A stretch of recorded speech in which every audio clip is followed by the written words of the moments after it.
Hi, welcome to Ammu Semi Kitchen. Now I am going to do an avial recipe. Now we are going to ready avial ingredients.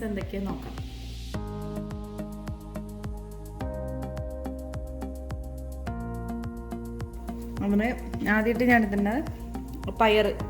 ഒരു 4-5 വർഷം പയറുണ്ടാവും. അത് ഞാൻ നീളത്തിലൊന്ന് അരിഞ്ഞെടുത്തിട്ടുണ്ട്.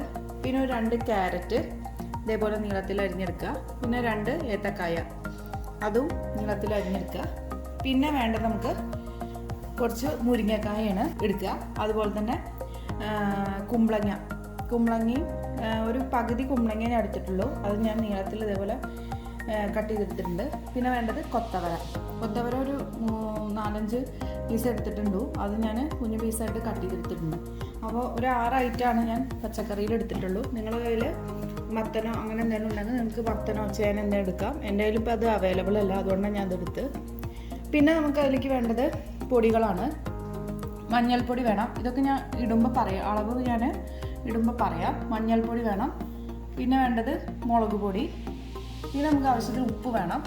അതുപോലെ തന്നെ പിന്നെ നമുക്ക് ഈ അവിയലിൻ്റെ കഷ്ണങ്ങളൊക്കെ ഒന്ന് വെന്ത് കഴിഞ്ഞാൽ അതിലേക്ക് നമുക്കൊരു കൂട്ട് അരയ്ക്കണമല്ലോ. അപ്പോൾ അതിലേക്ക് വേണ്ടതാണ് 1 കപ്പ് തേങ്ങ എടുത്ത് വെച്ചിട്ടുണ്ട്. ഈ തേങ്ങയുടെ കൂട്ടത്തിൽ തന്നെ നമ്മൾ കുറച്ച് നല്ല ജീരകം എടുത്തിട്ടുണ്ട്. ജീരകവും അതുപോലെ തന്നെ ഈ പച്ചമുളകും കറിവേപ്പിലും ഒന്ന് ചതച്ചെടുക്കുക വേണം. പിന്നെ നമുക്ക് തൈര് ഒഴിക്കണം. ഞാൻ തൈര് ഈ തേങ്ങയുടെ കൂട്ടത്തിൽ തന്നെ ഞാനൊന്ന് മിക്സ് ചെയ്തെടുക്കുകയാണ് ഞാൻ ചെയ്യാറ്. അത് നിങ്ങൾക്ക് ഞാൻ ആ കൂട്ട് അരയ്ക്കുമ്പോൾ ഞാൻ കാണിച്ചു തരാം. അപ്പോൾ നമുക്ക് ആവശ്യത്തിന് തൈരും വേണം. തൈര് ഞാൻ ഒഴിക്കുമ്പോൾ പറയാം എത്ര ഞാൻ എടുത്തതെന്ന്. അപ്പോൾ നമുക്ക് ഇത്ര ഇൻഗ്രീഡിയൻസ് വെച്ചിട്ട് എങ്ങനെ അവിയൽ തയ്യാറാക്കാമെന്ന് നോക്കാം. അപ്പോൾ ഞാൻ പാന് അടുപ്പത്ത് വെച്ചിട്ടുണ്ട്. ഇനി നമുക്ക് എല്ലാ പച്ചക്കറിയും ഒന്ന് ഈ പാനിലേക്ക് ഇട്ട് കൊടുക്കാം. ഇനി ഇതിലേക്ക് നമുക്ക് പൊടികൾ ഇട്ട് കൊടുക്കാം. മഞ്ഞൾപ്പൊടി ചേർത്ത് കൊടുക്കുകയാണ്. ഒരു സ്പൂണ് അല്ലെങ്കിൽ ഒരു 1.5 സ്പൂണ് തന്നെ ഞാൻ മഞ്ഞൾപ്പൊടി ഇട്ട് കൊടുത്തിട്ടുണ്ട്. പിന്നെ നമുക്ക് വേണ്ടത് മുളക് പൊടിയാണ്. മുളക് പൊടി ഞാൻ ഇതുപോലെ 1 സ്പൂൺ ഇട്ട് കൊടുത്തിട്ടുണ്ട്. അപ്പോൾ ആവശ്യത്തിന് ഞാൻ ഉപ്പ് ഇട്ട് കൊടുത്തിട്ടുണ്ട്. കുറച്ച് വെള്ളം ചേർക്കാം, കൂടുതൽ ചേർക്കണ്ട. കുറച്ച് വെള്ളം ഞാൻ ഒഴിച്ചെടുത്തിട്ടുണ്ട്. ഈ ഗ്ലാസ്സിൽ ഞാൻ ഒരു 1/2 ഗ്ലാസ് എടുത്തിട്ടുണ്ട്, അതാണ് ഞാൻ ഒഴിച്ചിട്ടുള്ളത്. ഇനി നമുക്ക് ഈ പച്ചക്കറിയൊക്കെ ഒന്ന് വേവിച്ചെടുക്കാം. വേവിച്ചെടുക്കുന്ന സമയത്ത് ഹൈ ഫ്ലെയിമിൽ ഇടരുത്, നന്നായിട്ട് ലോ ഫ്ലെയിമിലിട്ടിട്ട് വേവിച്ചെടുക്കുക. അപ്പോൾ നമുക്ക് ഈ പച്ചക്കറിയൊക്കെ വെന്തോ നോക്കാം. ഞാൻ അത് വെച്ചിട്ട് ഒരു 20 മിനിറ്റ് ആവാനായി. നോക്കാം, വെന്ത് വന്നിട്ടുണ്ട്.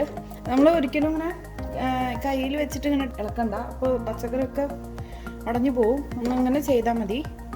അങ്ങനെ നമ്മളൊന്ന് ഇതാക്കി കൊടുത്താൽ മതി.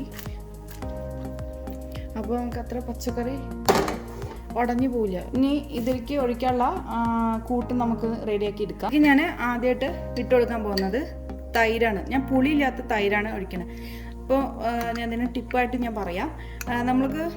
നമ്മുടെ നാട്ടിലൊക്കെ ആകുമ്പോൾ കുറച്ച് പുളിയുള്ളതൊക്കെ ആയിരിക്കും കിട്ടുക. അപ്പോൾ നമ്മൾ വെളിയിലാവുമ്പോൾ കുറച്ച് തൈരൊന്നും നമുക്ക് അത്ര പുളിപ്പുണ്ടാവില്ല. അതിന് നമ്മൾ സെപ്പറേറ്റ് ആയിട്ട് ഈ തൈര് ഒഴിക്കുന്നതിനെക്കാട്ടും നല്ലത് തൈര് ഒഴിച്ചിട്ട് ഈ തൈരും തേങ്ങയും ജീരകവും കൂടി ഒന്ന് ചതച്ചെടുക്കുമ്പോൾ നമുക്ക് ആ പുളിപ്പോട് കൂടിയുള്ള ടേസ്റ്റ് കിട്ടും. അപ്പോൾ ഞാൻ കാണിച്ചു തരാം. ആദ്യം ഞാൻ ഇതിലേക്ക് ഒരു 2 സ്പൂണ് വരെ ഞാൻ തൈര് ആദ്യം ചേർക്കുന്നത്. 2 അല്ലെങ്കിൽ 2.5 സ്പൂൺ വരെ തൈര് ഇട്ട് കൊടുത്തിട്ടുണ്ട്.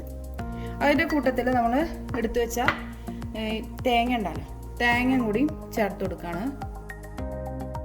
പിന്നെ നമുക്ക് ചേർത്ത് കൊടുക്കാനുള്ളത് ജീരകമാണ്. ജീരകവും ഞാൻ ഇതിലേക്ക് ഇട്ട് കൊടുക്കുകയാണ്.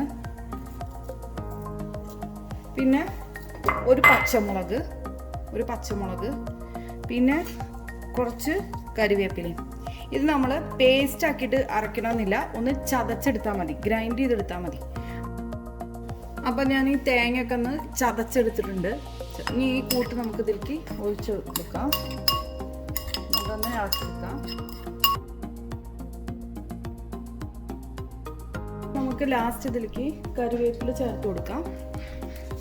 കറിവേപ്പില ഇട്ട് കൊടുത്തന്നെ. പിന്നെ നമുക്ക് പച്ച വെളിച്ചെണ്ണയും ഒഴിക്കാം.